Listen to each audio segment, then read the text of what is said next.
But we need to have our morning conversation. Mwalimu could not believe it.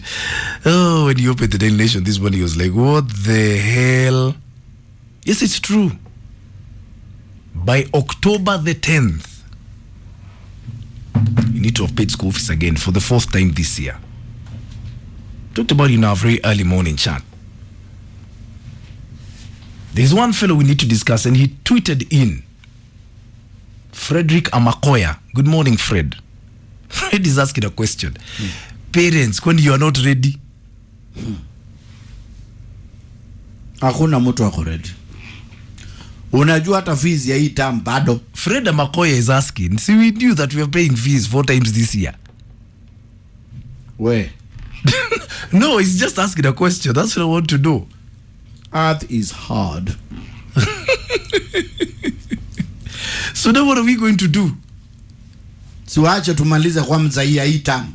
Na unajua kuna kitu inaitwa school transport ijaandikwa hapo na ujuaki wewe.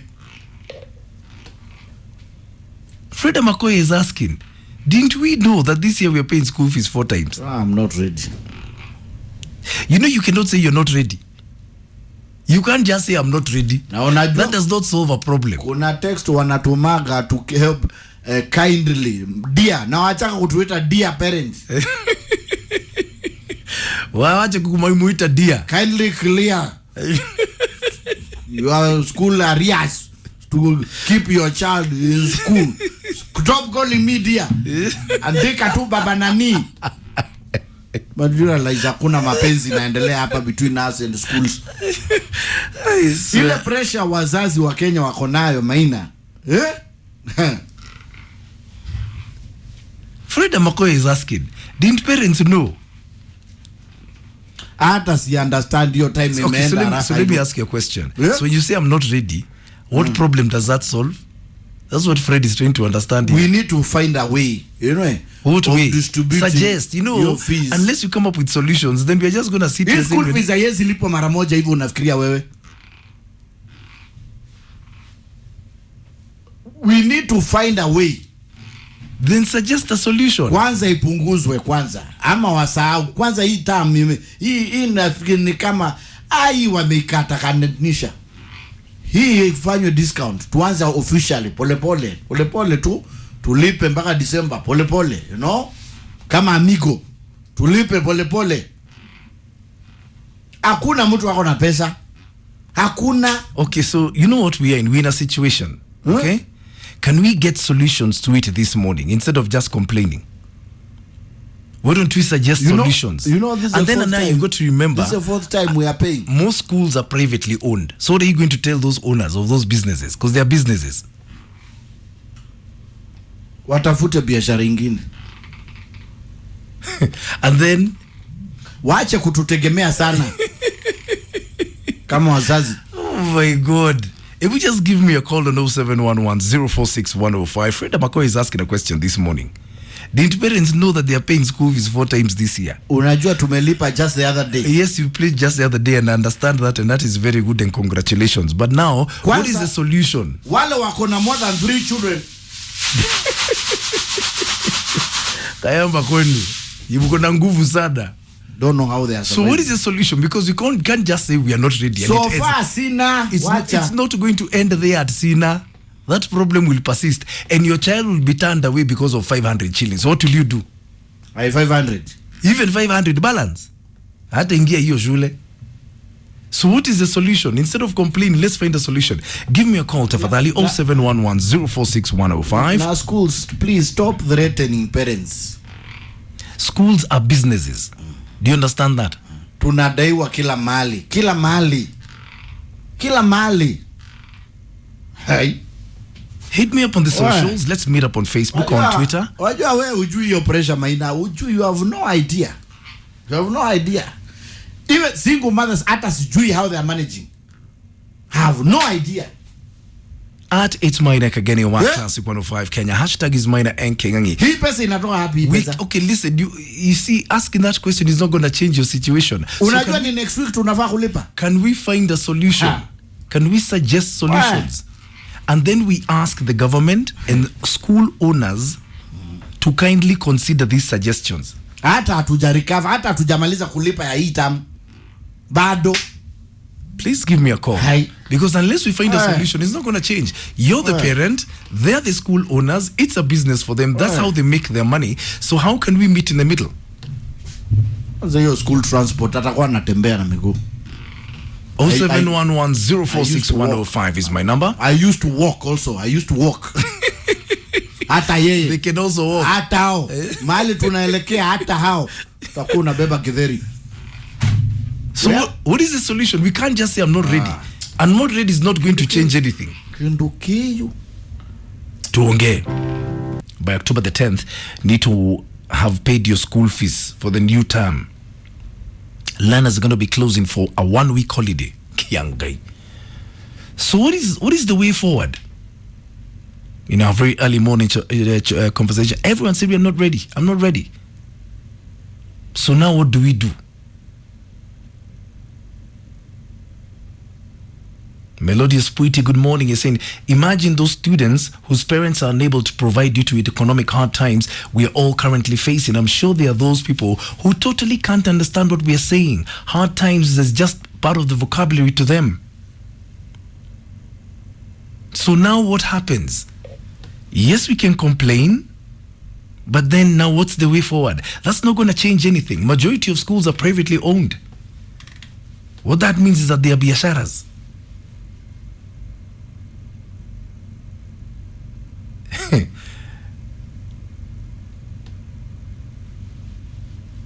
So I'm just trying to wonder, what is the way forward? Gil Nasiali, good morning, Gil Nasiali. Is in solution is government as opposed to school owners. Many a time government, which is said to be by and for the people, is their own enemy. So now what do we do? Athman Melicin, the government is running to normalize school programs at a cost of troubling parents. They should have merged 2 terms into 1 to save us half the cost.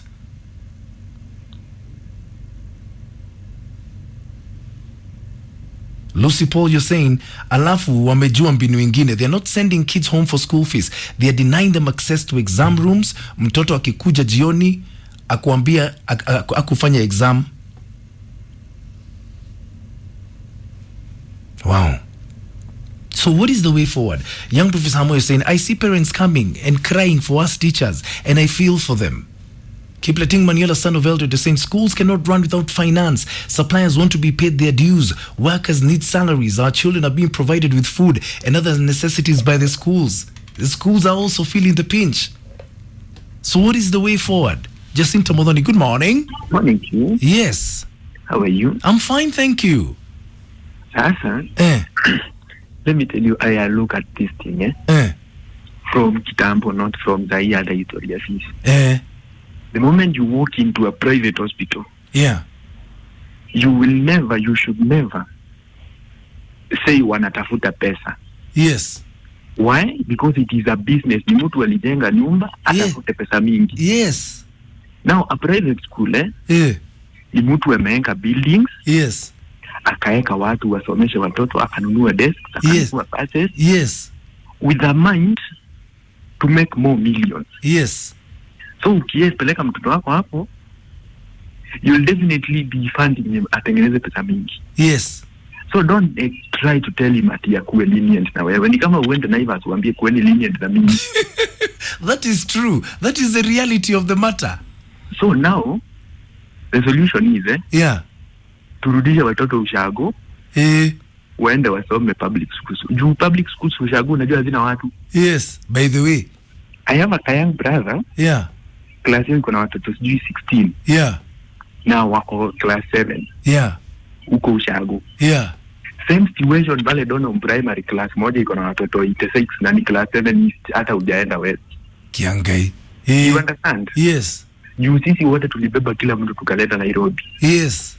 Now, in hiyo Nairobi public schools sijui ni 7. Yes.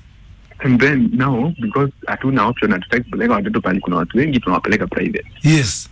A private that is a business. Yes. Una understand? Yes. So solution ni either the government builds more public schools in the city or turudi ushago wende watoto wasomee huko. That is a very interesting suggestion. Juu sasa tukiendelea kulia, no one is caring. So unasikia tax inaongezwa next month. Yes. On beer and soft drinks. Yes. No one is caring. Lazima tujipange sisi wenyewe. Bas. Ambia mwalimu, no one is caring. No one, absolutely no one cares about us. Tujipange. Bas. Thank you, have a good day. Thank you very much. Does he have a point? Public schools za ushago hazina watu, zina watoto.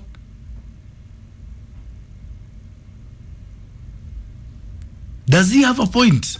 That's a very interesting suggestion. What is your opinion? What is the way forward? What is the solution to this? We cannot just say, mi siko tayari, and we fold our hands. That won't solve anything. By October the 10th, you'll need to have paid your school fees again for the new term. What I don't get is this 1 week holiday. It didn't make sense to me. That's me. This 1 week holiday does not make sense to me. Because that is a justification for another term of school fees. That's my personal observation. Because times are hard. Everyone's suffering. The private schools won't relent. Government doesn't have money. And everything, every increment on any commodity is passed on to the mwananchi. So now, what is the solution that remains?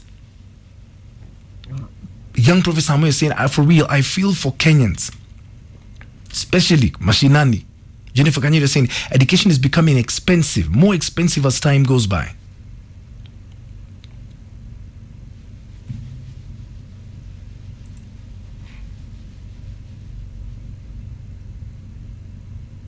So what happens?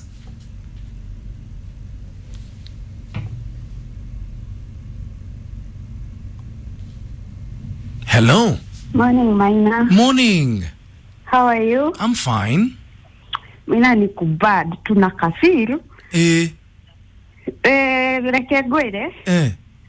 Siwa introduce hii lipa mdogo mdogo. Malipo rahisi, Bana, si kuna hii nemis number. Kuna? Hello. Nemis number yenye watoi wanapewangwa. So, akaunti ya kila mtoto, kama uko na arrears zimekwa hapo. Yeah. Waendo wakiclear kama CRB, how he does it. They have our ID numbers. Yeah.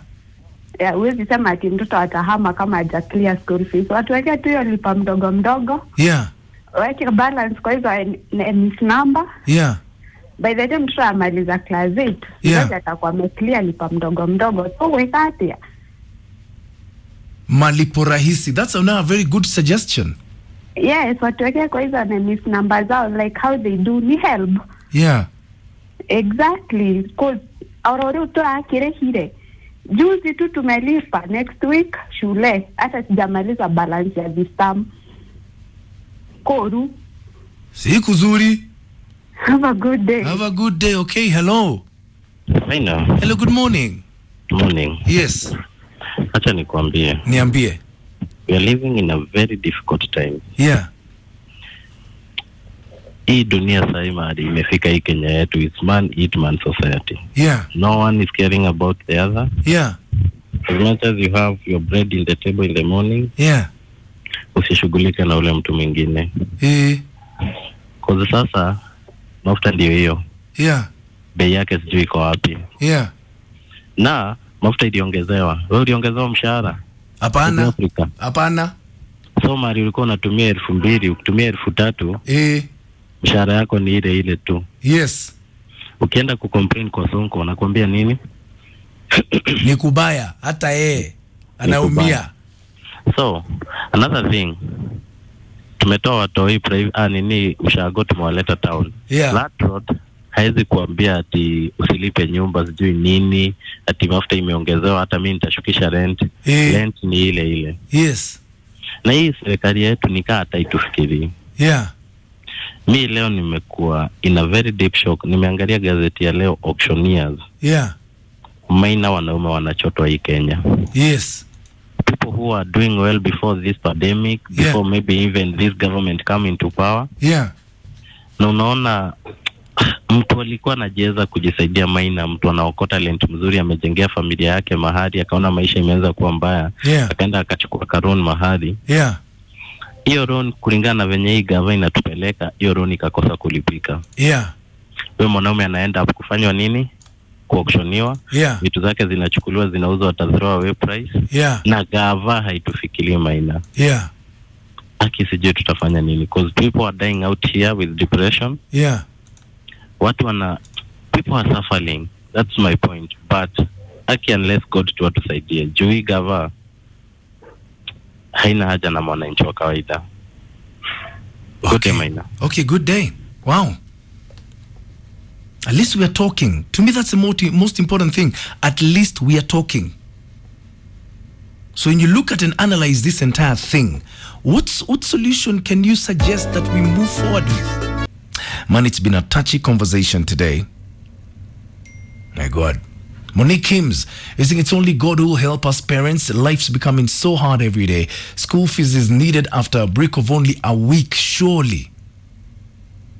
I blame Corona because if it were not it, we'd still be having our usual curriculum. There's a lot of anger, and especially I'm seeing online, especially with that 1 week break. Lucy Paul is saying, it's too much from school fees to transport. They've hiked back a school bus transport money, and that is what is really killing us, those extra costs. My God. Romana Maingi is saying, I am praying for every parent out there, and it's important that we keep talking, because it's going to get crazier. Booster Steve, a very good morning to you. Hope you're well. Nancy Baraza, is it the Nancy Baraza I know? You're saying, Maina, what we need are prayers, but we also need a conversation with the stakeholders, from the government, the Ministry of Education, to the schools, and especially private schools. Because until we can all get talking and find a way forward, they were always going to have this problem. Jemo Britam is saying school fees must be paid. No one should expect their children to learn for free. The big issue should be how parents need, what parent needs to do to get money for school fees. Complaining won't help. What will help is getting prepared. And that's a fact of the matter, whether you like my comment or not. Hey, Jemo Britam. Interesting, but like Romana Maingi said, the most important thing is we're talking. But are the right people talking back with us? Question.